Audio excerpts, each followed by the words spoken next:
Good day, good people. Welcome to Daily Border Crossings. I am your host, Samantha Fletcher, and I am super excited about today's episode. Do I say that all about every episode? I love my show and I love talking to my guests. But I am really over the moon because I am going to be talking about one of my favorite movies of all time. I'm wearing some purple bracelets, purple earrings. We're talking about The Color Purple. And I get to do this with a whole panel of just esteemed guests.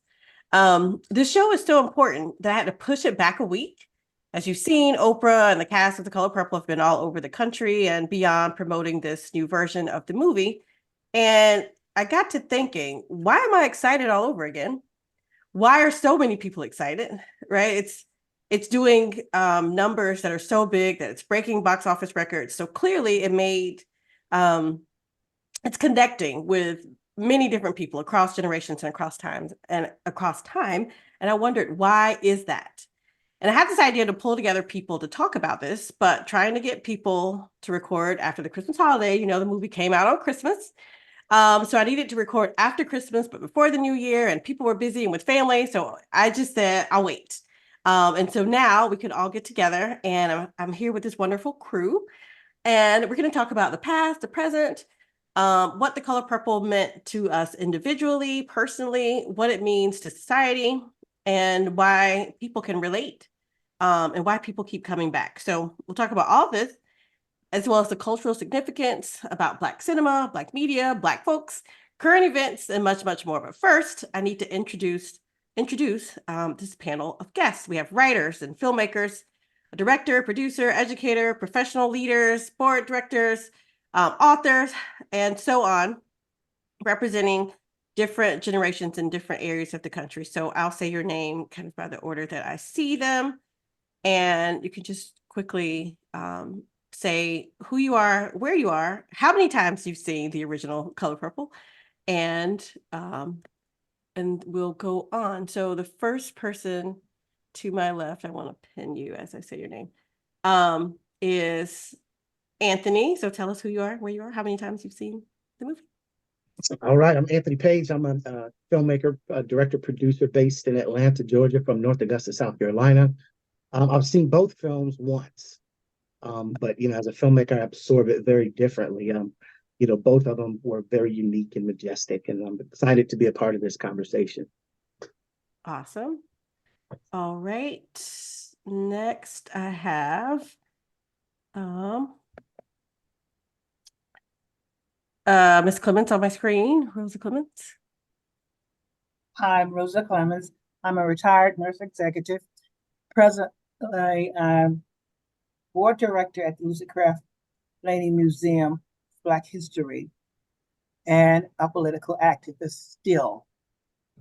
I have another. Awesome. I have 3 that just won. I have another one right now. Thank you, Miss Clemons. All right. Right. Next, I see Kamille Bostick.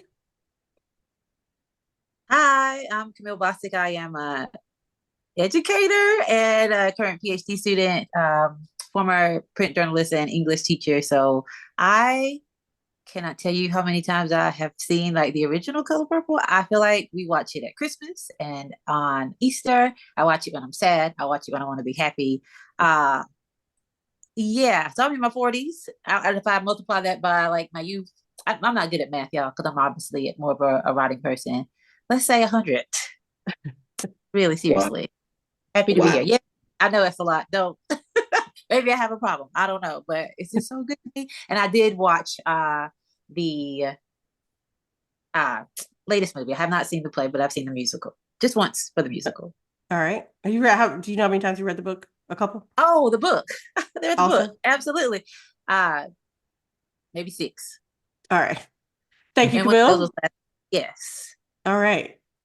Tina, you are next on my screen. So are we doing introductions? Sorry. Yes. Mm-hmm. Okay, my name is Tina Seal. I was raised in Brooklyn, New York, but lived a long time in Boston. I'm a business system analyst. Live in Maryland right now. I'm first gen. My father's from West Africa, Sierra Leone. My mother's from Barbados. So I connect to this movie based on what I've been told growing up. from my mother's experiences, my grandmother's experiences, and I think this movie gives a voice to those folks. So I'm connected to the movie that way. Okay. I have a 16-year-old, so I'm soon to be an empty nester. Yeah, so I'm here to learn from all of you lovely folks. And yeah. All right, thank you. Wish me good. April.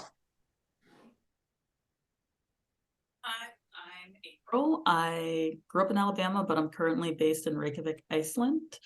And I have seen the movie, I don't know how many times, I would say countless times. It's probably nearing 100. I watched it, the original, my whole life, just about. I've read the book maybe 7 times, 8 times, I don't know. I've lost count, and I haven't seen the new movie. So, Okay. yeah. All right, and you are from Alabama, right? Yeah, I'm originally from Alabama, born and raised. Yeah, And now living in Iceland. in Iceland. Yeah. All right, thank you. And Terry. Hello, I'm Terry Johnson. I am a native Washingtonian, Washington, D.C. I'm a finance professional by day, and I'm an author in the evening. I write romance, whether it's sweet, suspenseful, or it touches your soul.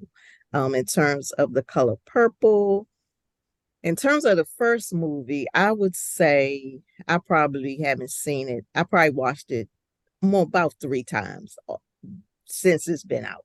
Mhm. And if I saw pieces of it here and there, that's what it was. I did not see the play, although I love plays and I love musicals, but already I've seen the new movie twice.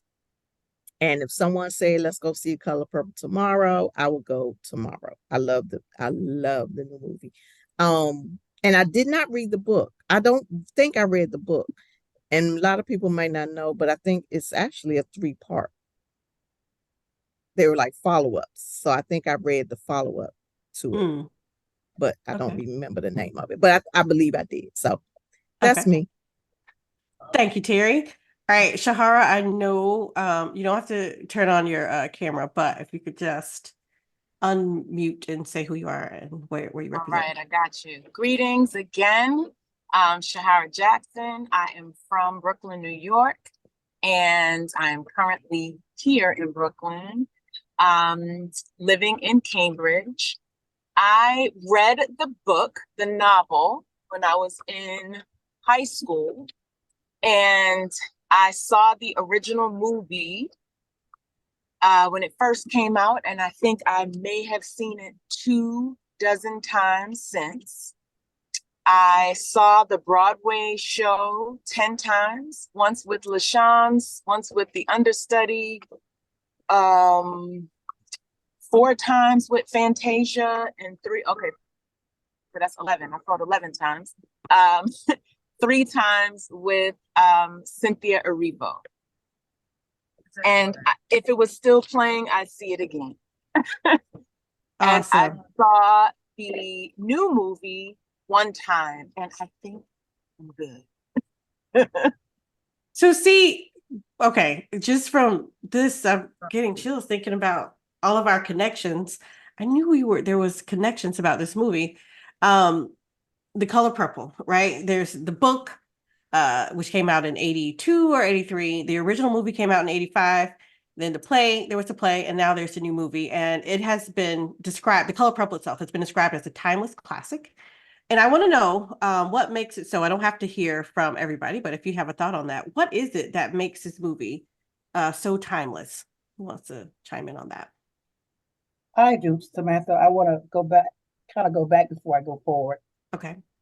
I've seen The Color Purple many times. I had a VHS that my mother-in-law Yep. did not return. So I don't know how many times I saw it. I did see the original movie, and I read the book while I was on travel. I've seen the new movie. I did not see the Broadway play. Me neither. But now to move forward, what would make it so timeless? I wrote down a few notes because it's relatable. Okay. For me, I don't know anybody that was abused in the fashion that she was abused by her husband. But standard practice during my time and before my time, it was not unusual for an older man to take a girl. I say take a girl, that usually he asked the parent to raise his children. Mm. That was I hate to say common practice, so it was not unusual. It was supposed to be good for her, and of course he needed somebody, but she didn't know that she was going to be moved into a house of horrors. She was going to be taken care of, and that was supposed to be the part of it. Mm. And I'll let somebody else chime in, but that's before I go on. Okay. But that's classic. Okay. Anybody else Somebody knows somebody. Okay. April, see her hand. There are so many layers of why things become timeless classics. But I would say for me, I remember my first time watching the movie, it was like a friend of my father's, like a family friend, wanted our family to come over. And he basically wanted to show off his new VCR because nobody had VCRs. So it's just a show off game. And it was like after church, and we're all going to sit and watch this movie. And I remember when it started, all of us in the room were speechless. And it was kind of like, for me, the first time I watched a movie and I was like, oh my gosh, this is us, right? Like I'd seen so many movies that were about the South, set in the South, that were shot in California. And it's like, if you're from Alabama, you know that's California. It's not Alabama, right? And so looking at this movie and like seeing the red dirt, seeing the churches, seeing the families, seeing the dysfunction in a lot of ways, seeing the love in a lot of other ways, and then seeing it all told from the perspective of a young Black girl growing into being a woman and like coming into being herself was just not something that I'd ever seen like rendered on screen before in a way that I felt was true to form, true to life, and actually resonated with how like a lot of us were feeling during the time. Right. I'm gonna Paul, and anybody else that wants to jump in, make sure you do it. But I want to just chime in. I feel like doing this episode, like sometime I'll be in host mode, and sometimes I'm just gonna be like we're having a conversation and I'm a part of the conversation mode, because that movie, I didn't answer it for me, but I want to piggyback off of what you said. Growing up in South Carolina, two main things. Well, first of all, I'm gonna back up, like Ms. Clemons said, and answer. I don't know how many times I've seen it. So I've seen it. It would be on VHS. And I would see it all week. Like I had a aunt and uncle who had like the big satellite dish, and so they could get it. And I saw like at some point it started just coming on like BET and stuff like that. And then I'd be like, oh, Color Purple's on. Well, I'm gonna watch, But for me, I recognize what you said, April, the South Carolina-ness of it, like the southern areas, the streets, the small towns, the churches, the dirt roads. I didn't have horse and buggies I saw, whatever, but I knew, like my grandparents did, and I knew that, and I heard stories from aunts and uncles, and I just knew that old way of life with the really old stores and the corn, the fields, like the farming and all of that. I knew all that, but also for me that made it resonate. The juke put in there, like the juke joint. Also something that resonated for me, and we'll get to some parts about this later, but was the abuse. Because it was personal, and me being my adult self, I could speak and use my voice to just share that that it was, I watched that, and in many ways, Mr. was a lot like my grandfather.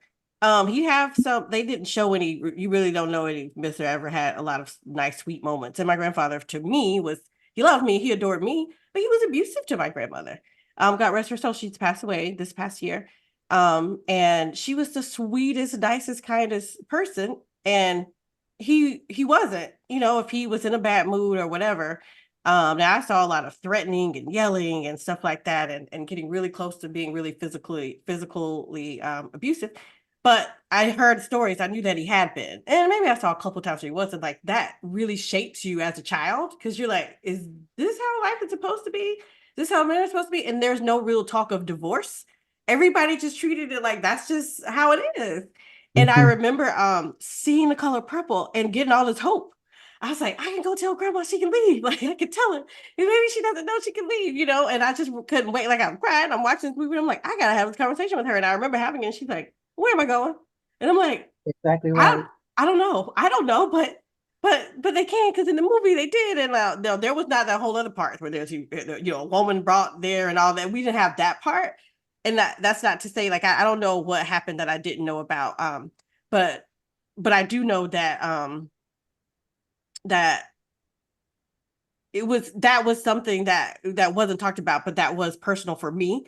And seeing that, and I could see so much of like, somebody writing about some things that were personal for me. I will stop and see if anybody else had something to say about the Yeah, timelessness. I want to chime in from the perspective of a filmmaker. Okay. The first film versus what we see now. Steven Spielberg, his version of it was brilliant. So there's no comparison. I love the uniqueness of this one. And for me, as a filmmaker, seeing the maturity of cinema, wardrobe, cinematography, location, casting, absolutely, just it's a masterpiece. It's a masterpiece of work, beautifully shot, beautifully acted, so well directed, script. It checked all the boxes. And we in the industry have grown to the point where we can steward our own stories. Before it was, others telling us how to reflect our humanity, but now we get to tell our stories from our point of view. We have the resources, we have the expertise, and we're at a place in history where you're going to see a more complete and authentic and more accurate, view of who we are as people. And it's very exciting. We see it in Get Out. We see it in Black Panther. We're seeing it. There's a maturing of Black cinema and sharing of our stories and our humanity worldwide. That's what's exciting for me. Because as a kid, we know there was a time where we got very few images of our humanity on the big screen, and there was a season where you got a Spike Lee and a John Singleton. We didn't get to see that broad. And then it was narrow. I mean, we had a lot of slave movies, the civil rights movies. The full scale of who we are wasn't reflected. So I'm excited about this generation of storytelling when we see our humanity in so many different genres in so many different ways from so many different perspectives and points of view. So Right. I want to share. I'm going to share. All right. Let's see. I remember watching The Color Purple in school. And at the time, what really stuck out to me was just seeing all of these powerhouse Black actors and actresses all on screen at once and just putting in some great performances all around. As much as I love the movie and I recognize how important it is, not just to Black cinema, but cinema as a whole, I will admit some of the more traumatic moments in the movie do make it difficult for me to go back and watch it. It's not a movie that I'm just going to put on the weekends and watch, but I definitely appreciate what they did at the time and just what it has meant since then. And I'm really glad that a second generation has a chance to see a new version of this and make some memories of their own with it. So I wanted to share that was Channing Sherman. He's based in Louisiana, where he does media work. And I wanted to share that because kind of Anthony touches on some of what you said about seeing the different kind of people that you get to see on screen and telling the stories. But also he talked about the trauma. And does anybody want to share anything about that? Like, even though it's classic and timeless, for me, like I mentioned, growing up and seeing some abuse happen, I didn't realize that was trauma. Like later in my life, I'm like, there were aspects of my growing up that that contained trauma, but I was too little to know that or give it a term. And so it's interesting that I still want to come back and watch it. But was there any part that was trauma that was the connection that made it you watched it more, or maybe you didn't watch it as much because there was trauma there? The trauma, other than being horrible and wondering why someone would treat another human being in that fashion, somebody that I didn't personalize it to make me have any feelings one way or the other. Okay. The trauma. Okay. I'll jump in. Hi y'all, it's Kamille. I forgot to tell you I was from South Carolina. I feel like I let my people down. So shout out to North Carolina, yay, whatever. But Northeastern South Carolina folks. I'm from a little small town called Loris, it's near Myrtle Beach. And so I think I got to give you a little bit of a background. So when I was little, my mom had a bookshelf and there were books there. I remember seeing the book, The Color Purple, on the shelf. And I was like, Mom, I want to read that. And she was like, no, you're not old enough to read that. And I was like, so she wouldn't let me. But then the movie, had come out and it was like on TV and I watched it with my family. And I want to let y'all know that I set my sights and I have to read this book now that I have seen this movie, even though I was young. So I read it for the first time in middle school. And I'm actually going to show y'all, like, this is my, like, copy that I took from my mom's bookshelf. Like, this is it. And it is tattered. I have 4 copies of it. I want y'all to know that. But this is the one that I eyed when I was a little girl. The trauma. We watched it. I think my family kind of dissected those parts a little more than I think maybe other folks might have done it, because it would have been like super, super traumatic to see, Nitty and Celie getting separated and Mr. like beating her hands down on like the original movie, like how and like throwing rocks at her and all these things to get her off the property. We see how he like physically abuses Celie and all of these things, and even what happens to Sophia and like her altercation when she's attacked with the law when she refuses to be Miss Millie's maid. But we talked about it not only as like this is what is happening in these scenes and that they're terrible, they're horrible, but then also like the acts of resistance that you see that go beyond it. Like for Sophia to of course get like pistol whipped is terrible. But the idea that she did that because she knew her own, to use your word, Anthony, like her own humanity in a way, and to say like, I don't have to be a white woman's maid. Like I am a fully realized Black woman in the South. And though y'all are trying to like restrict me to these parts, I have a different identity. I have a different destiny. And we know, of course, in the way the story works out, like that is usurped for a little while, but it comes back. And I think that part, to kind of go to the earlier question about why it has been like so timeless in the words in the book and the way the movie goes, and now we have the musical and the film version of the musical, is that it is hard being Black in America. It is hard being a Black woman in America in the 1930s to the 40s to the 2010s to the 2020s. It's hard. But I think our legacy and the thing that kind of strengthens us all is that we are survivors, and we do that through all kinds of instances. And this movie really does like give me, as much as it's hard to watch those scenes, like the stuff in between it, the way it ends, I'm like, it's always triumph. Like nobody lost in The Color Purple. Everybody who wanted to win and saw and found themselves like won. And I can't get away from that. And I think that's why it kind of sticks, and it's still a relevant story to say, like, even if you're going through it, you can get out of it. Like your faith can get you through it. Your sisterhood can get you through it. Your own kind of personal fight can get you through it.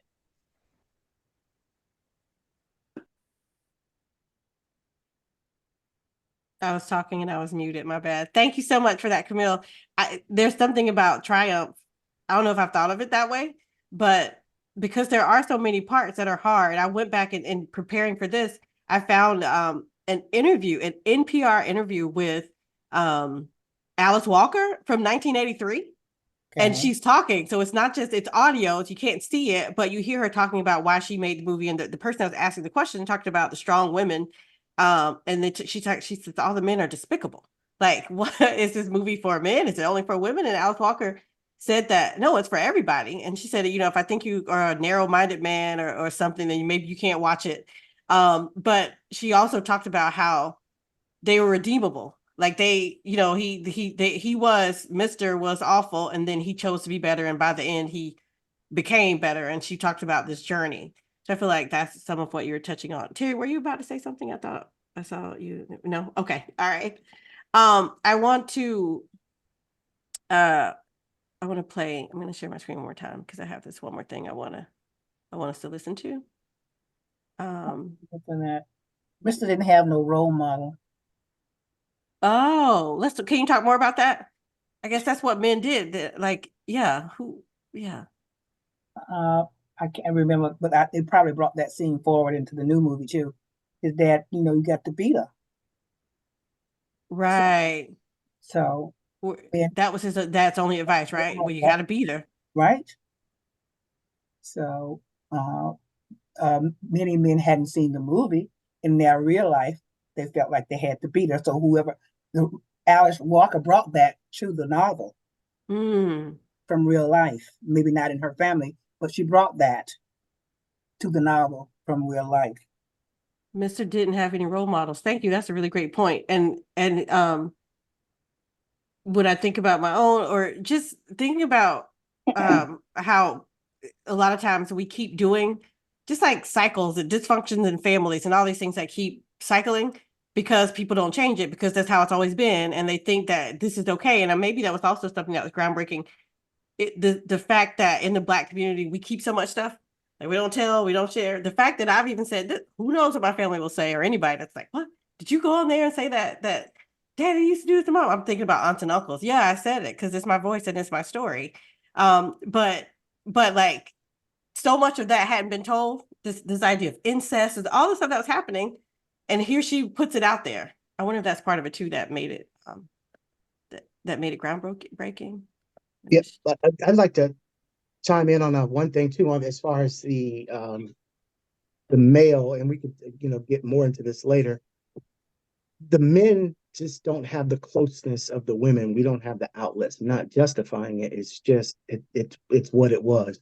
You can see a type of supportive relationship among the women that we did not see with the men, and you see that with modern men. We're not. There's not a tradition of us being a certain caliber of vulnerable. Okay. We have to be emotional islands in some ways, and if you exhibit too much vulnerability, it may read as weakness to some, and no man wants that kind of characteristic. So it's a tough balance for a lot of men, as they try to understand who they are in this world. But also, I saw it as a metaphor on a larger level of the old way we were as a community and how these women are ushering in a new Black America, basically. And we see that. We see women leading in education and entrepreneurship and in so many different categories.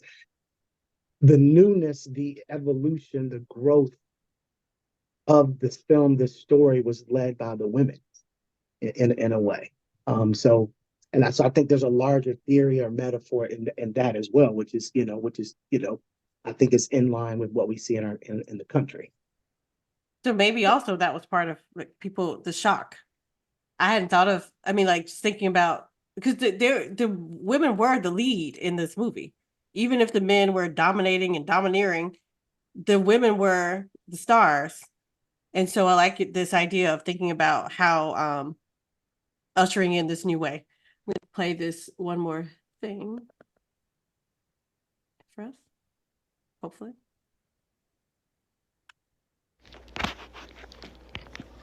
Hi, Samantha. So a line from the book and from the movie, The Color Purple, that has had the largest impact on me. And I would say this is the one of the most famous lines from the book and movie, is when Celie is leaving Mr. with Suge, and she says, and I'm paraphrasing, I may be Black, I may be a woman, I may even be ugly, but my God, I'm here. I'm still here. And so many times in my adult life, I had to remember this line and hold on to my life and this thing called living. And it's just been very helpful for me, and reminding me that to be living despite life's obstacles and challenges, to take up space, to say I'm here, I'm still here, is truly a blessing from God. So yes, The Color Purple has had a very large impact on my life. It's encouraged me in so many ways throughout so many challenges. And I just thank Alice Walker for creating such a wonderful piece of literature. Thank you. All right. That was Marlena Boston again. Can somebody speak to that? I do believe that that is why the movie has resonated, because at the end of the day, there was triumph. And on more than one level, we see it internally. We see the triumph internally, but we also see it externally, as well with Celie, as she became a businesswoman, so that's the external piece. But then she also felt free internally. So, and I think at the end of the day, that's what we all want. That's just a human condition. That's what we all want, is freedom. So I do think, and I'm sorry, this cat, but I do believe that's why the movie has resonated, is because of the triumph. We saw the evolution of the character. So I think that's what makes it phenomenal, and that's what makes it a phenomenal book, play, or movie. We see the whole character arc. We see the evolution of Celie and the other women as well. Thank you, Terry. Anybody else jump in if you feel so moved? I did see that, right? Like it took a whole bunch of evolution to get to that point about, I may be Black, I may be ugly, I may be all these things. Okay, but I'm here.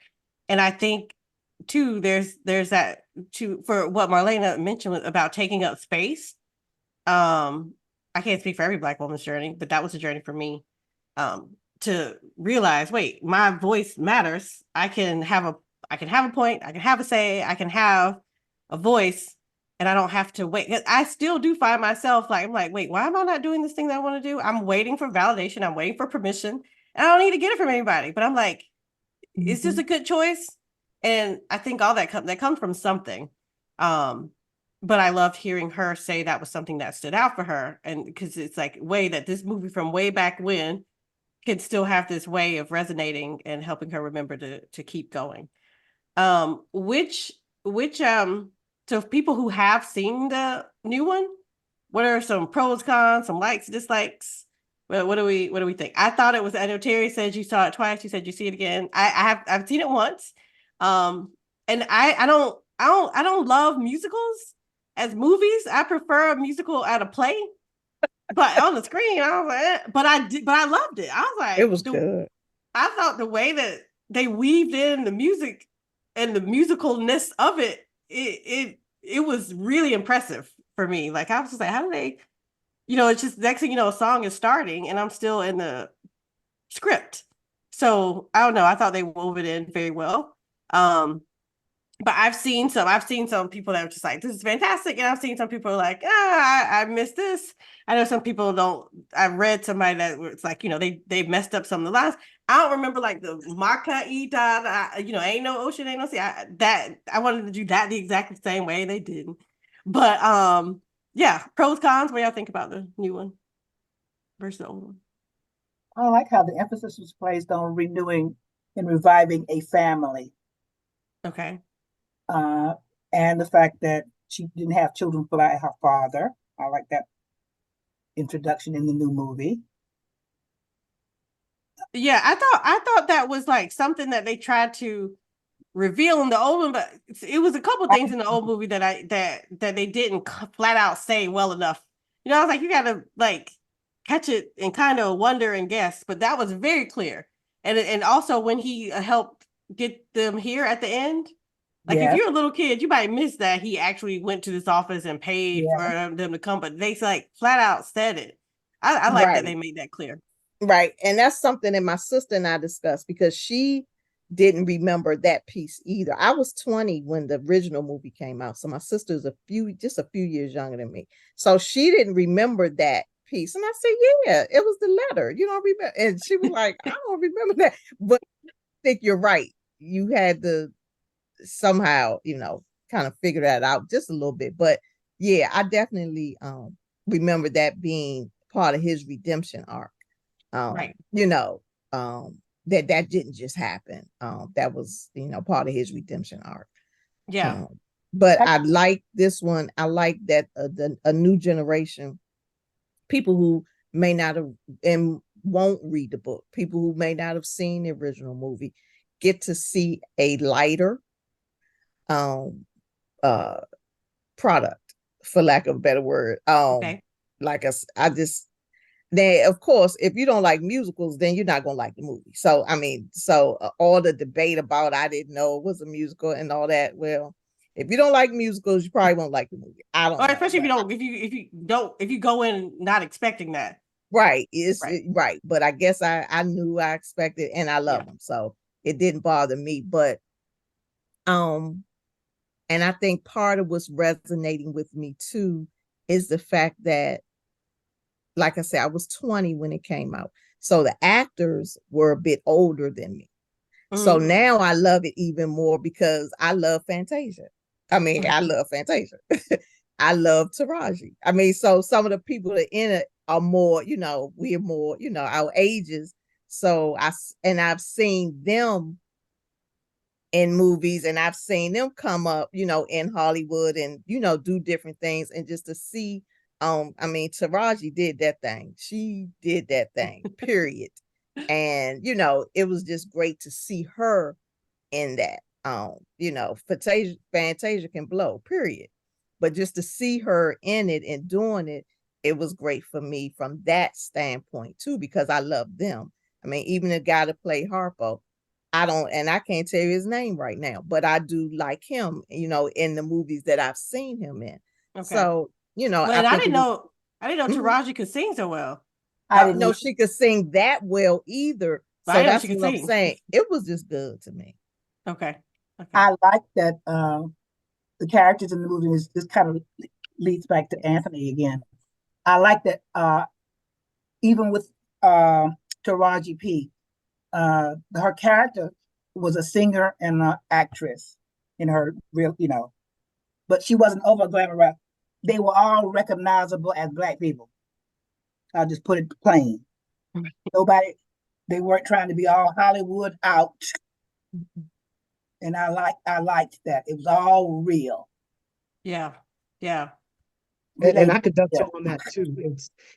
There was a more relatable view of who we are. You had so many different types of Blackness reflected, and we know for a while Hollywood didn't always reflect all of that. There was a certain acceptable type of Black person they wanted to reflect, and that comes out of World War II. You know, they don't want to show Black people that what they felt was too Negroid.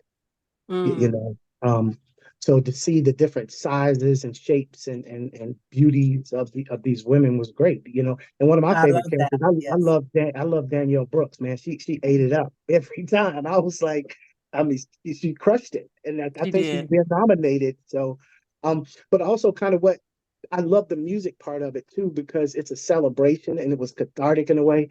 I could feel, you know, it's like you sing through some of that pain, you sing some of that victory, and like we're still here. Everything that our ancestors went through and that we've been through, we're still here, and I think that's something to celebrate. So I like the celebratory part of that. It's like, you know, because sometimes we look at the bad, but we do have some things to celebrate. We're still here, you know, despite everything we've been through, we're still here, you know.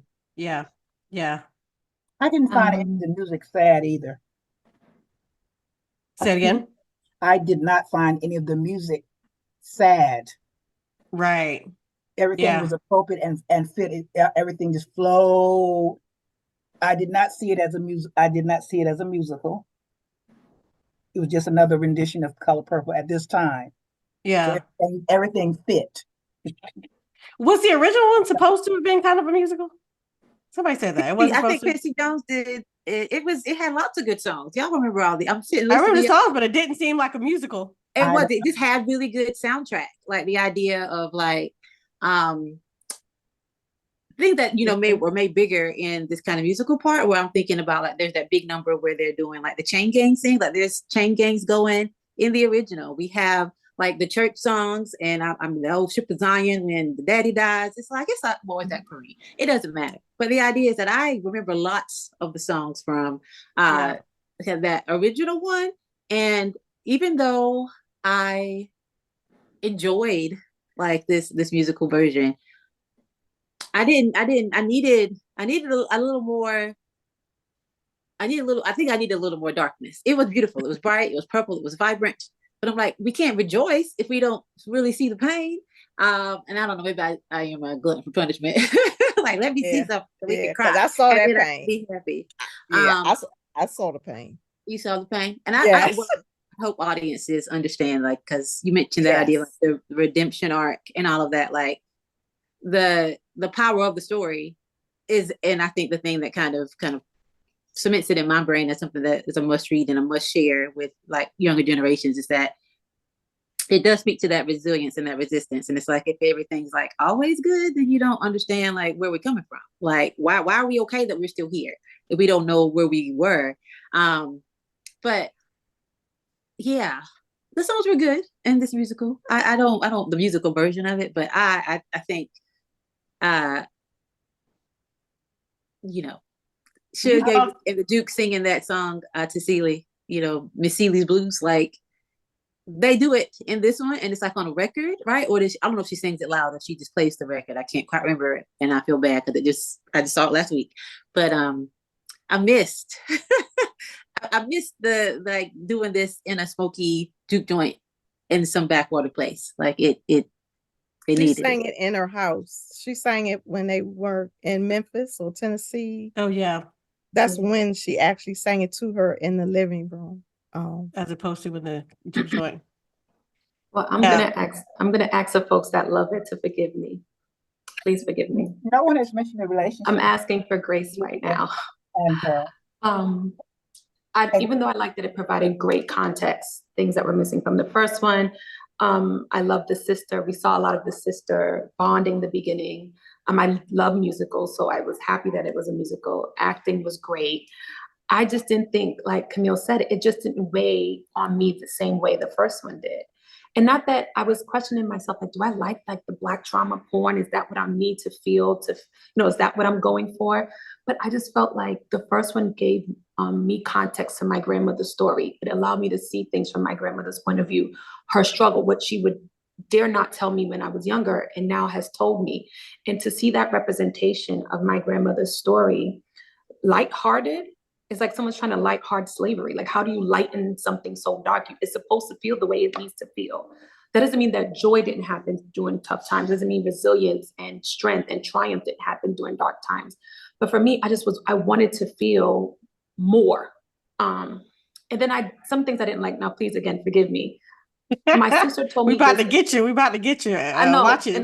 I'm okay because I'm growing. I'm still in my 30s, so I'm growing, right? But my sister, my sister's darker than I am, and she said what she didn't like on opening scene was that Nettie was lighter. She goes, why would they change her? Why can't they get someone who was just as dark like Celie? Because that is how she resonated with the movie. And so I think as a brown skinned person, I might not feel that way, but I wonder what darker skinned women feel when the sister Nettie is portrayed as a lighter skinned woman. And then being from West Africa, I don't like how Africans are portrayed in this movie. Not the middle part, but at the end. Like why can't they have somebody with Bantu knots? Why can't they have somebody with just more colorful? I just didn't like it. Like, I feel like if it's going to be a modern day Color Purple, put modern day West African culture and not bring it back to what people think Africa is or West Africa is. It rubbed me the wrong way. Well, wait. Well, hold on. I want to pause on that part because now I got to go back and see because I got to remember what they look like at the end. But it's supposed to be be representative of the 20s or 30s of the 30s. So my grandmama didn't look like that. My West African grandma did not look like that. My aunties, they had beautiful updos hairstyles. They had beautiful colors. They had I just didn't like it. And I'm gonna end in this. When I left the movie, I went home to see the original because I felt empty. And I don't think if I'm watching a classic redone, I'm supposed to feel empty after. Now, that was obviously my experience. Someone probably felt more fulfilled. And I was wondering, why did I feel empty? And I think these classic parts that we love, as married now when she's running with her daddy, it's going to rain on your head. Like all of these things that made us feel so connected to the movie. Like, come on, why? Why wasn't Celie screaming across the pasture to her sister Nettie? What, like, it just, all of that was missing. And I was in the theater like, I'm still hungry. I still thirst for more.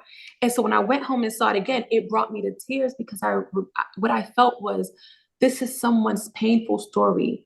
And we shouldn't light heart someone's story just so that other people could digest it.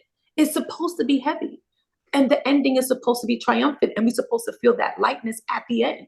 But throughout it, we're supposed to feel like we're going through the dirt with her. I don't want to feel like I'm on cloud 9 watching it. So forgive me, but that I gave it a C+. You're entitled. You are That's entitled. right. I want to say that. Absolutely. This shows, listen, She's in Black her people are not 30s. a monolith. We are Yeah. not a monolith. In this call, we can have our different views of it. I enjoyed it. I still, and maybe I've seen the other one enough that I could still watch this one and be like, okay, we all changed it. But I know, and it still felt, I remember Terry saying she felt the heaviness that I felt some too. So I enjoyed it. I was crying in there, you know. So but I hear you, like you're entitled. You don't have to apologize, you're entitled. I saw April. I'm sorry, Madam Host. Yes. No. You know, she brought up a difference between American Blacks and her heritage is West Africa. So we see things quite differently, even though you may have been born and raised in the U.S. But I'm bringing our culture right now I'm a Southerner from South Carolina. So how I see things is quite different than whoever is from Boston or the Midwesterners. I see them quite differently. So as I was listening to you, I was filtering through that, your pain. For me, that's what I was doing. Okay. Thank you. I'm sorry. Okay. No worries. Thank you, Ms. Clemons. April, I saw your hand. I haven't seen the new movie yet because I'm here in Iceland, so I can't quite see it yet. But I've been thinking about this, and I feel like Anthony sort of touched on this earlier. And I think I'm a filmmaker too, so I think a lot about poetic license and interpretation. And I feel like we're at this tricky place right now where we have Black classics, like we actually have Black classics, right? And one of the things that happens, like with The Color Purple, I remember hearing that the movie was coming out and like reading all the stuff about it and just thinking, whoever does this movie, can they win? Can they win?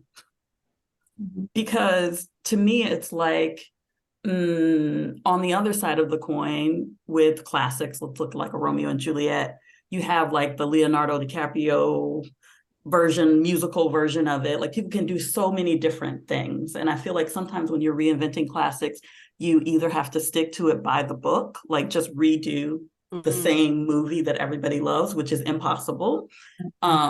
Or you want to do something different. You want to do it in your style. You want to, like you're a director, you kind of want to make your mark on it. And then you lose people. And so for me, I've been thinking a lot about the marketing of this movie and the fact that a lot of people came to The Color Purple, not through the original movie, but through the musical, which is a very different beast than the movie, which is a very different beast than the book. Like, so with each transformation, something is different and something has changed.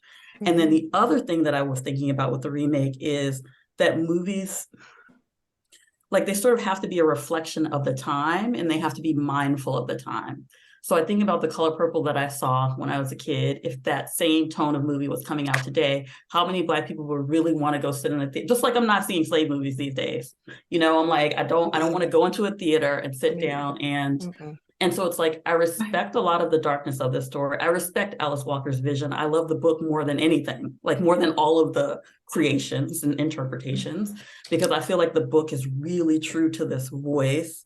It really does give a lot more space and time to Nettie's experience in Africa, like just as a fully realized and fully dimensional thing, like not just as this sort of like throwaway note, where you can like bring in some fashions, bring in some people, and then you get rid of them. But it actually like there's a sort of humanizing eye on it in the book. So I guess I'm kind of like rambling, but all of that to say, like, I totally understand I feel like maybe when I come to this new movie, I will feel a little bit like Tina feels. Because I love the story. Like, I'm in love with the complexity of the characters, and I don't really need it to be lighter than it was, but I'm interested in the creative interpretation. I like Blitz. Like, I think that he does like good. He's done some great directing work. I've taught some of his films in my film classes. Like, so I'm curious to see it, but I'm not seeing it as the same thing. I'm seeing it as another iteration, and I'm not looking for it to fill the same hole that the original filled, because it's a different day and time. Like, Right. just, yeah. Right. Well, this reminds me of what, I don't know if Shahara could unmute. But I see, Shahara, what you wrote in the chat. I feel like this version is the color lilac or the color lavender. Yeah. It's softer in its difference. I wish we weren't asked to compare it. Well, yes, Shahara, I'm asking because because I want to talk about the old and the new, but I see how it can be if you see it as a different iteration. And so in all this news that Oprah's been doing, she got asked about this, and something somewhere in there she said about how she's talking to Spielberg, talking to Alice Walker, talking to all the people from the original ones, and talking about things that she might want to do differently. And she said she was told, they said, you have my blessing. Do what you like. I know how much you care about this, and I trust how you want to treat it. And so treat it how you want to treat it. And so I think the only thing I really missed really was the God is trying to tell you something song. Like, I really like that so much. And so she kind of sat next to him on the seat, and they made up or whatever. But I did kind of want to see like a big something with that, because that song went from this part to this part to this part. But I don't know. I still loved it anyway. Okay, 2 more things and then I'll let y'all go. So thank you for this time. Shahara wants to say something, perhaps. Oh, Shahara. Yes. I wanted to agree with the notion that creative license definitely and creative liberty should be taken. Someone brought up, I'm not sure who said it, someone brought up the fact that we have Black classics. And right. April. And I think it's important to acknowledge that, right? Like, so many years in this film industry, we now have classics. And it's difficult to reimagine something different, right? I don't see anyone remaking Gone with the Wind. Now, I never saw it. I can't tell you how good it is or not. Right. But I know certain people who lack melanin hold it up as, a classic film. Right? And I don't see anyone rushing. What's that? It was a classic. Okay. And I don't see anyone rushing to remake it. How many times I've seen that one? Rosa, how many times have you seen that one? I'm not telling. Oh, Lord. That means too many. The queen died in Augusta, right? So blah, blah. Let's get off that and stay with the movie. Okay. Well, I'm not opposed to it. But again, like I put in the chat, it's not, to me, it's not The Color Purple. Because it tells a variation of the story that we all know through a different lens, which is fine. But I think we need to say that and acknowledge it, because when I saw the Broadway play, I said, "Oh my gosh!" Because it was different when LaShawne's was in it to when Fantasia and Cynthia Erivo were in it. It was 2 different shows, and I love them both. I love them both, and it was different from the movie, which I could appreciate, right? It was literally titled The Color Purple, the musical. And this movie is based on that. No, I know. I know it's based on the Broadway musical. That's true. And I love the musical. The movie was all right. It was all right. I went to see it Christmas Day. I gave them my money because I believe in supporting Black people, and there's 2 Hamptonians in it. So that's it. God bless. Thank you. All right, I'm gonna play this one last thing. for us to think about Suge and Celie, and then and now and. Hi, I'm Jamila from Boston. I loved the new musical version of The Color Purple. It was an emotional roller coaster ride with lots of tears and a few chuckles.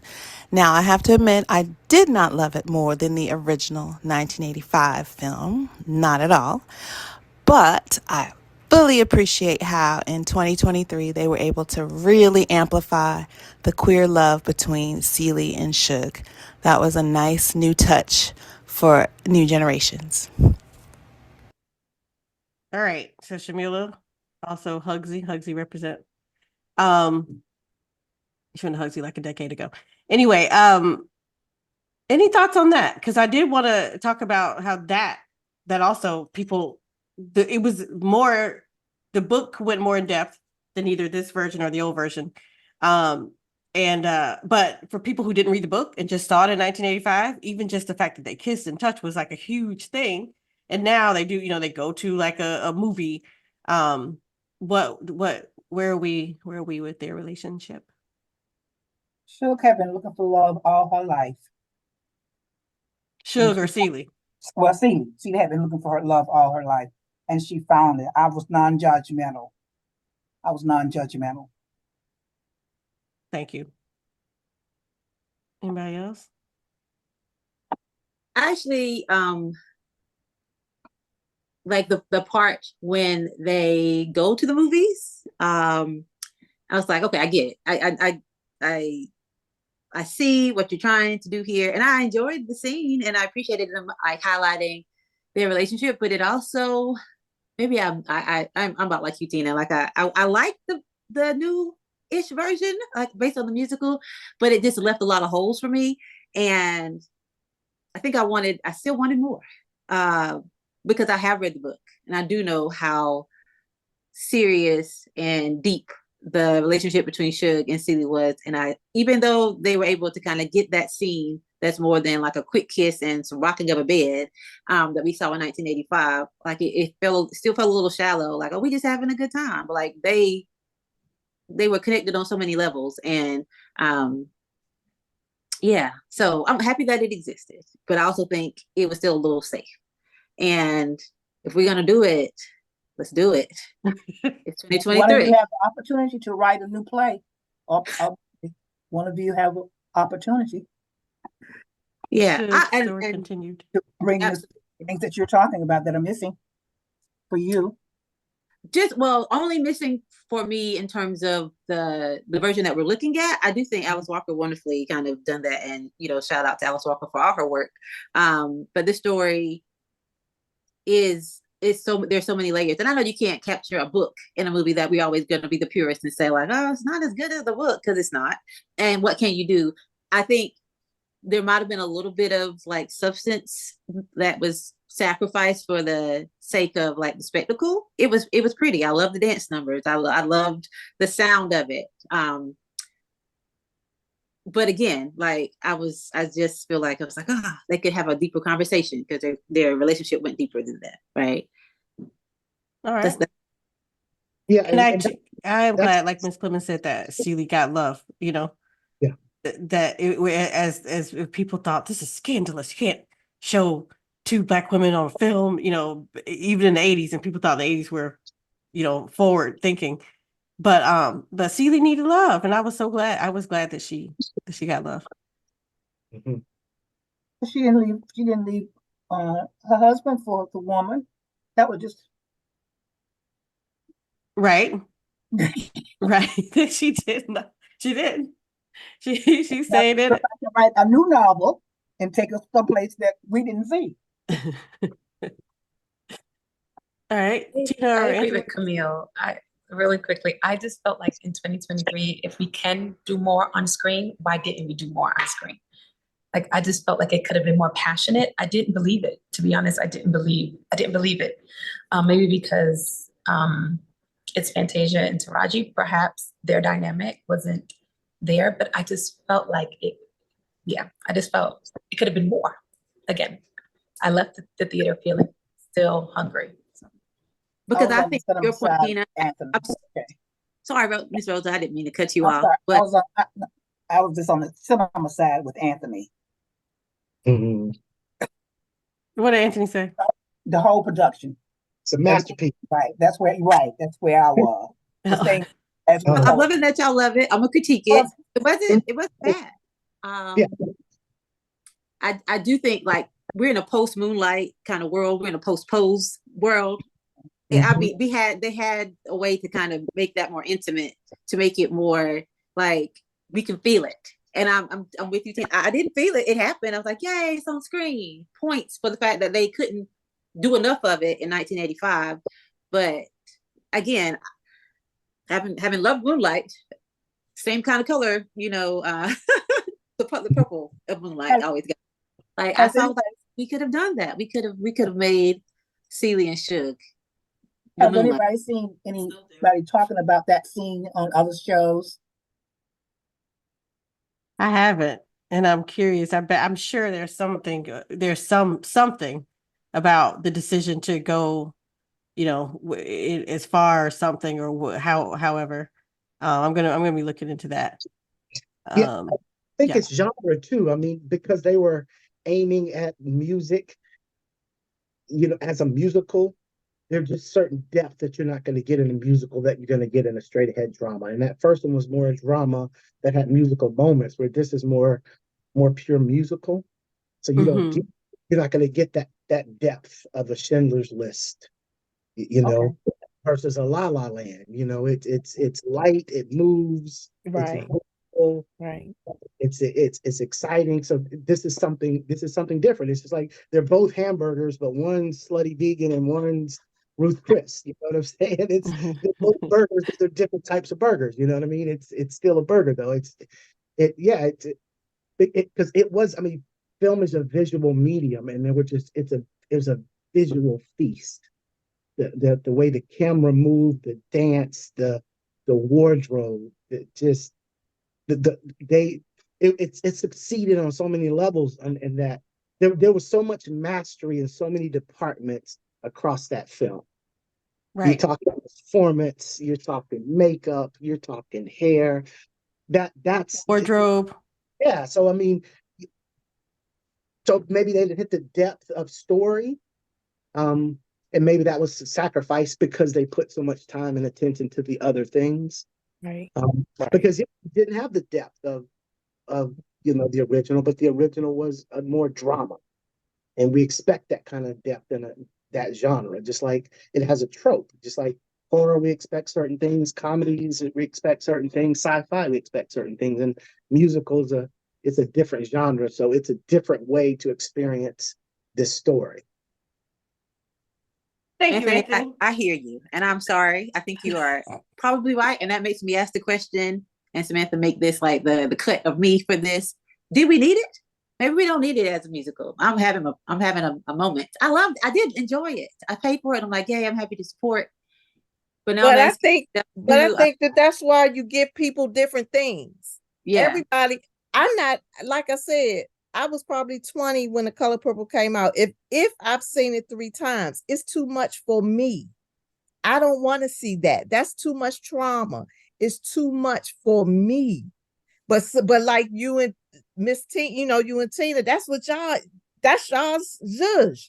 Like y'all like that.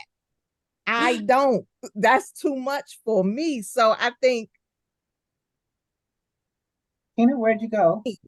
You give people different things to experience the story. So I may go see this one 10 times the way you guys have seen the first one 10. You know what I'm saying? 10 times. It's still the same. In my opinion, it's the same story, but I can digest it a little different. And so I guess for me, that's kind of how I look at it. It's still the same story. We all love Alice Walker, period. But some people can digest things differently. So we can all enjoy the story, but maybe in a different way.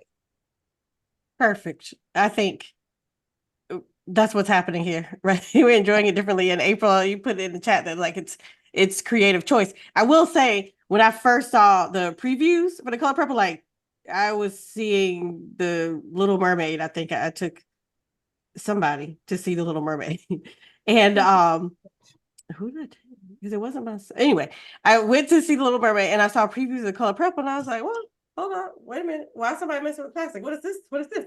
But then a part of me was like, but I can't wait because I'm definitely gonna be there. Like I gotta see it. And I loved it. So I liked it then, I liked it now, and I liked it also because I said to myself, all right, it's different. And I think it's supposed to be because a different person is doing the script this time around. And I think that's what you were just saying, something like that in the chat, April. And I like hearing how different people saw it in different ways. But Miss Samantha, I think what Anthony said is just so spot on. It's different tropes for different genres. Yes. And it's a musical. So like he said, it's not going to have the same level, and I'm not going to repeat everything he said, but it's not going to have the same level of depth as a drama. I mean, you can't, when you write a romance, it has to have a happily ever after. I know that. So I have to go in and write my romance knowing that they're going to have a happy, that's a trope. So, I mean, I can have a not happily ever after, but the people that love romance, they are going to buy it. So it's different tropes for different genres. So, it's a musical is a musical. So it's not going to be as heavy or have as much depth as probably like the drama, just like, Anthony said. So I'm just going to add that I respect I like the pros of production. Like I didn't see that, Anthony, and I'm like, oh yeah, that's true. From all these little pieces, the nuances of the fashion and the dance, all of that was beautiful. See, I'm not negating that art, the artistic perfection there. Where I find just the problem is just the context that I was looking for, how I felt walking away, and that's where it had a disconnect for me. But in regards to even the acting down, like all those things, I agree with you. It was amazing. And I won't take that from the movie at all. So yeah, I just wanted to underscore that. Like, true, it was, in terms of production, yes, I agree. Well, I wonder, because right now we're thinking about the original versus the new, and perhaps a better question would have been the play versus the new, because this is an extension of the play. And people may have had these kinds of conversations when the play came out. Oh, well, the play doesn't show this and the play doesn't show that. And there also was some creative decisions to make it different. Okay, so before we wrap up, the only other thing that I want to touch on as it relates, I want to touch on the stuff outside of the movie, to just get thoughts. I saw an NPR article and I got so bothered, and it was supposed to be positive. It was talking about how well it did, and it talked about it in this surprising terms. Like it reminded me, I was a reporter at the Augusta Chronicle, and it was 2000 and something. I don't remember the year, but Tyler Perry's first movie came out, and before that, everybody's black on this call. We knew Tyler Perry I remember going to my grandma's house one day, and I was introduced because all these people were talking about this man and these have y'all seen these plays? And everybody's laughing. I was like, what are y'all talking about? And they were like, Medea, you don't know Medea? And I'm like, I don't know Medea, And so, but then I got to know who Medea was. And this, Medea had been huge in the Black community for a long time before his first movie. So his first movie comes out, and Ebert, I think it was, I don't think it was Siskel, writes this review that's terrible. This is gonna tank. This is a buffoonery. Nobody has seen a grandmother with a gun, packing a gun, And then it was like, he sounded like an idiot because it blew everything else away.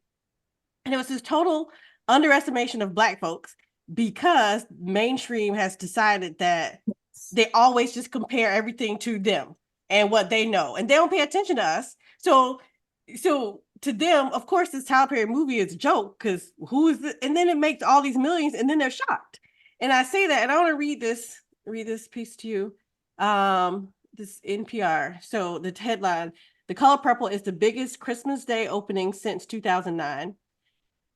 That's the title. "The Color Purple is seeing a lot of green at the box office." Okay, cute opening. The film adaptation of the New York Times bestseller turned hit movie turned Broadway musical smash outperformed industry expectations to lead the box office on its opening day by a wide margin. With $18 million in the till in North America on day one, it's the biggest Christmas Day opening in 14 years after 2009 Sherlock Holmes, and the second biggest December 25th opening ever.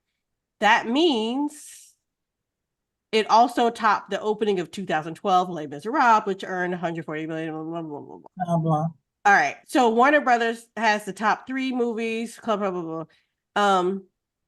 But with that track record, so it goes on to talk about how musicals, musicals don't perform. And so I was writing some notes, and these are notes I wrote myself. The news, media, powers that be, and mainstream folks get it wrong again. Low expectations for The Color Purple based on their low-performing white movies. Surely the answer must be that the public doesn't want to see musicals, because that's what they said, that we know this won't do well because the public doesn't want to see musicals. Not that the movies were bad, right? It talks about how other musicals haven't performed well, but they didn't have the script of The Color Purple. It's just like, well, this won't perform well because people don't want to see musicals. No, people don't want to see those movies because those movies were bad. A good script is a good script, and a great script is a great script. And I think they, don't speak for everyone when you're saying, oh, this won't work, because no, it hasn't worked for y'all because you haven't thinking about us. And so stop speaking for everybody. I think they should say people didn't want to see that white movie or that white musical, because absent that, what's the answer? Like, how would you answer now? What would you say if you said people don't want to see musicals because musicals don't make money? Well, this one did. So how do you explain that? And I mean, I feel like I just answered my own question, but I wonder if anybody else would want to chime in, because I just read it, just like pissed off, because I'm like, y'all always do this. Stop assuming that the white people are the standard for everybody. Okay, anybody? I have a saying for that, so I think it's not appropriate, but I'll say it anyway. You'll never understand stupid. Thank you. And then for me, what said, I'm sorry, go ahead. Yeah. And for me, because I do a lot of work in this space, because one of the big things that Hollywood says is there's no market for Black stories wide, and that's false, because they just haven't built that pipeline. I mean, and when you cater to that audience, and many filmmakers have done, so many of them win. I mean, Black people over-index in television, it's a fact. And Black people can drive a certain kind of content, right? And then if you look going forward, they said by 2050, 1 in 4 people will be African. And there's almost 600 million people that are going to be moving into modern cities in Africa. It's a phenomenon. The median age in Africa is 19. They haven't taken the time to cultivate an understanding of that humanity worldwide, right? It's always been through that colonial lens. They see us through that colonial lens instead of really taking the time to understand who we are. And those filmmakers who have done that, are winning, i.e. Tyler Perry. People can say what they want about his aesthetic, but he understood a certain audience, and they made him wealthy. Yes. They bought him that military base. It wasn't Hollywood, because he wasn't embraced by Hollywood. His audience embraced him. So right or wrong, find that audience and understand that audience and deliver your product to that audience. So like Slutty Vegan, just like Donald Trump, just like Martha Stewart. These professionals, they understand their audiences, right? So sometimes these people are writing, again, like Samantha said, from their lens, from their worldview, from their bubble. Right? But we know that there's a huge opportunity outside of that. And that's where a lot of filmmakers are looking. And I'll close out with this. It's like what Andre 3000 said, the South got something to say. There was a version of hip hop that was New York. There was a version of hip hop that was Los Angeles. And then here comes the South with their version of hip hop, and it wasn't embraced initially. But now you cannot do a certain hip hop without coming through Atlanta. It's the center. So I see that type of evolution happening in cinema. We're seeing Black storytellers from markets all over the world that are moving into a place of dominance with their mastery of storytelling. We're seeing Black British, Senegal, we're seeing Trinidad, we're seeing Brazil, of course, the United States. They're expressing themselves in a very profound way. And now that we have different distribution systems where they can't control certain things, many filmmakers are finding ways to get their work in front of their audience independent of that system. And then I think you're going to see a whole global renaissance and a very different sharing of Black humanity because of that. Because I don't need their permission now permission to share a story that I want to share and tell it the way I want to tell it.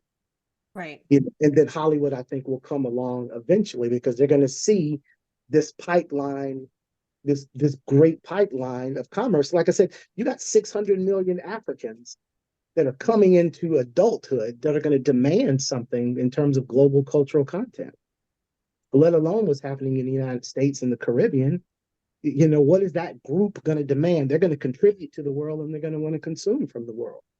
Anthony, let me, I want to just read this because to what you're saying, on how nobody's thinking about that. They still, this last part of this article I was talking about, it says The Color Purple in its opening day exceeded the entire opening weekends of every single stage to screen musical adaptation that's premiered in the last few years, including In the Heights, 11 million, West Side Story, 10.5, Dear Evan Hansen, 7.5, and Cats, 6.6, right? Because it was 18 million, The Color Purple, 18 million opening day. With that track record, industry wisdom had it that stage to screen adaptations, indeed screen musicals in general, had fallen out of favor. That's what they had thought. That's pretty evidently not true, it says. Now, the producers probably wish Aquaman could sing. So that's how the article ends, right? They thought Aquaman was going to be the big thing and it wasn't. And I was just like, that's just so flippant and dismissive. Like, instead of saying we should admit that we got it wrong or that there is Black excellence, they still ain't going to pay attention to us. Like, it's just, Aquaman, if it could sing, it would have got it right. Y'all got it wrong. Like, you still won't give credit where credit is due. And to Ms. Clemons' point, it's stupid. You can't explain. What did you say, Ms. Clemons? It's okay, don't try. So there's also Taraji's been in the news about Black women getting our pay and stuff. And I think we've talked about Black women and all of that. Kamille, I know, was there something you were going to tie in about Dr. Gay before, how this ties in before we go? If our conversation went there, I was just gonna say, like,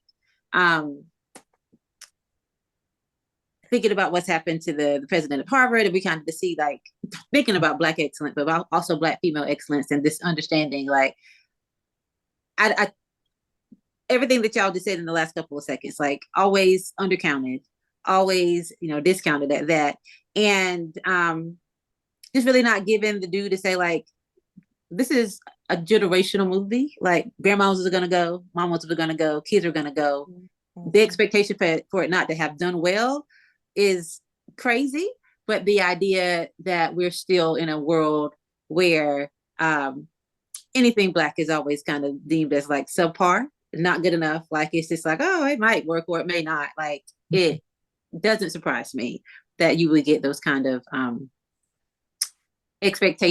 low expectations to be exceeded by what we do, because I think low expectations, unfortunately, are all too common. And Anthony, you made me hopeful that, we'll get a turnaround when people start seeing, like, the demand, but I don't think Hollywood's going to change anytime soon. They've had all these years since to kind of understand, like, the power of Black stories and the need to tell more of them, and that y'all are great filmmakers out here doing that, I'm pretty sure. We need more Black stories. We should be tired of waiting. They ain't gonna know what give in. And that's it. Yeah, on that note, we keep proving them wrong. These low expectations, and we keep proving them wrong. And at some point, though, it doesn't matter, I think, whether we prove them anything, as long as we're proving it to ourselves, And I feel like that's what happened. This movie, it did what it sought out to do. I think it probably exceeded, I don't know if it exceeded its own expectations, at least it met its expectations. And it's still, thanks to Alice Walker, it still continues. Thank you all. It was good. They didn't know it was going to be that good. I have a Right? point. I have I a don't know if point. they Kim. would know it would get to this $8 million on Christmas Day. Yes. Maybe a private movie. I think that black filmmakers and black cinema is Sealy, and Mr. is white America. We are always in an abusive relationship with white America. They never think we're gonna win. They think they're gonna have their knee on our back forever. And the minute we realize that we are loved and we unite with Nollywood and all other businesses and production throughout the black diaspora, we'll realize we'll triumph. True, And that's my connection. Yes. true. Amen. Thank you. What a great note to end on. Thank you, Okay. everybody. I will let's see, April and Anthony and Terry, authors and screenwriters and filmmakers, do you have anything that you want to share coming up that we should be looking at, thinking about? I'm here to support. I mean, I wanted to not about my projects. I don't really want to talk about, but I did want to sort of think a little bit about like what the next iteration might look like. And I have found mostly books that I like when they move over to screen. I really like limited series, like Station 11. I really loved. I feel like it gives enough space for the story to breathe, where you can actually go into the characters and their backstories and all of that. So I would love to see The Color Purple as like an HBO limited series, like 10 episodes next. And I think maybe we could get everything in there if we did that. So yeah. Awesome. Thanks, April. Before April and before Anthony and Terry go, I want to just share this quick little factoid. April and I met at Harvard because we both took Professor Henry Louis Gates' class. And listen, I tried. I was like, I emailed like, Professor Gates, talking about Color Purple on Saturday. Come on now. And he was like, book in his class. yeah, he was so nice and so wonderful. He wrote right back and was like, busy filming. But I wish you all the best on your podcast, my dear. And I miss you. And I was like, I miss you, And so, but one of the things that because this book, we had to read part of it for his class to talk about it. The class, what was the class? It was Black literature, right? African American literature. And it was so good, that class. It had us read stuff that I hadn't thought about. And one of the things he talked about was how we're the only African Americans, the only ones that started writing out of proof that we could. Everybody else who started writing at first wrote for pleasure, but because of our experience, our unique experience, we had to write out of proof that we were human. And it was a really interesting way to think about it. He had us read some really interesting stuff. But when we read The Color Purple, he said this one thing that I had never thought of. He said, one thing interesting about Alice Walker's book is that nobody talks. Did you ever notice that? I was like, wait, what? What are you saying, sir? And he said, the whole thing is her letters in her head, how she sees everything. He's like, nobody speaks ever in that book. And I was like, I never thought of it that way, because the film adaptation is so you hear everybody, you see everybody.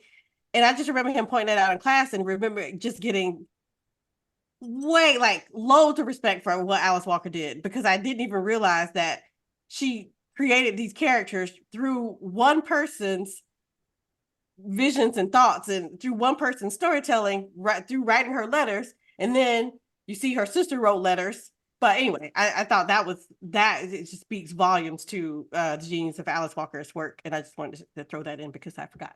All right, Terry and Anthony, do you have anything? And we'll end on that. Thank y'all for staying a little bit over time. No, I don't have anything coming out. I mean, like, no time soon. No. And where can we find your books? You can find the books on Amazon. Terry Ann Johnson, Terry with an I, Terry Ann Johnson, and Faith Alone. My debut novel has been optioned for a movie, so we're just praying on that right now. So we'll see. Thank you, Terry. I also taught Terry's son. Tell Joshua hi. All right, Anthony. Well, I got too many projects going on, so I won't get into them. Each one of these tablets back here is a project. Even though I got my computer database stuff set up, I like to write stuff down. So, but you guys want to keep up with me? Blue Bistro Creative on all social media. You just look that up. I'm a part of a group here in Atlanta. We're working on building a global conversation around Black cinema, not just with American cinema. So, and Samantha's going to be a part of that. So we definitely invite other writers who are interested in being a part of that. You guys can reach out to me. You can reach out to Samantha. She can put you in touch with me because how our humanity is reflected in cinema, among other things, you know, kind of determines or influences how people deal with us in the world. You know, if all you see is love and hip hop and thug movies and pole dancing women and you know, violent brothers, you know, you think that's who we are. And maybe that's a part of our I'm community, sorry, bro. but Okay, I'm gonna so share I'm April's interested Instagram, in sharing a more complete, like I said, a April_artist. more accurate, a more authentic Just so everybody interpretation, the more knows. full spectrum Okay, of who so we are. I mean, I Yes, should. that does exist in our I was half community, thinking but Oh, I that's in could. not the all we I are. see box that for the Yes. now. So panelists, I but You can embrace edit that all yeah. the out. diversity of You can filmmakers edit like the that Avas and the out. Berries and the Or you just Ryan have a lot Cooglers, more. and Let's they let's each have break this a close up, very and you have a different way of sharing lot more story and sharing followers. humanity, But and I love it. And more are coming online, more are coming into the conversation. So I think it kind of completes. It kind of more the expression of Blackness is more complete, and I'm excited about that for sure. thank you. All right, friends. Anybody else need to share anything before we get out of here? All right. Thanks to each of you for having this conversation. I really just wanted to I thought that The Color Purple connected a lot of people, and I see that it has. And we have different views and points of views, and some that are alike, and that just fits. That just fits us.